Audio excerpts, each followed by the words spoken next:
रामराम मंडळी, कशात मजेत आहात ना? मजेत असेलच हो. तर आज प्लॅन झाला होता की बाहेर जेवायला जायचं. बाहेर जेवायला मी आपल्या पार्टनर सोबत आलो होतो, सुरेश सोबत. सुरेश मला बोलला की आज बिल मी पे करणार. बोलतो की कितीही खातो मी पे करणार, हजारो लाखो किती पण. अरे म्हटलं एवढा पण थोडी करणार आहे. टाइमपासला मला त्याने दिलं होतं, दही दिलं होतं आणि त्याच्यासोबत कांदा वगैरे दिला होता, काकडी होती, गाजर होता. त्याच्यानंतर सोनेरी सोनेरी कलरमध्ये दिसणार हे पनीर आलं. हे पनीर बघितलं की मला ती लहानपणीचे दिवस आठवले, ज्यावेळेस पनीर आपल्याला एकदम महाग वाटायचं. का तर तेवढा आपला बजेट नसायचं खरेदी करायला. परंतु आता आपल्याकडे एवढं पैसा की आपण पनीर घेऊ शकतो, परंतु बनवण्यासाठी आता वेळ नाहीये. दिवस तेच राहिले नाही, दिवस बदलत जातात माणसं आयुष्यामध्ये. म्हटलं थोडं मी जरा पनीर टेस्ट करतो, कारण महागातली गोष्ट आपण खाणार आहोत. आता पनीर खायला मी गेलो आणि एक बाईट घेतला आणि मला जी फिलिंग आली मित्रांनो, आहा, वाह वाह, एकदम भन्नाट चव आली मित्रांनो. म्हणजे पनीर खाल्लं, पनीर सोबत म्हटलं तुला कोल्ड्रिंक्स पिऊया.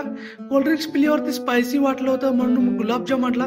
गुलाबजाम आणला आणि परत बाहेर आलो. आणि म्हणजे आम्ही लवकरच प्रॅक्टिस करणार आहोत रनिंगची. त्या ग्राउंडवरचा आम्ही आडाखारा घेतला. भेटू उद्या. थँक्यू सो मच मंडळी.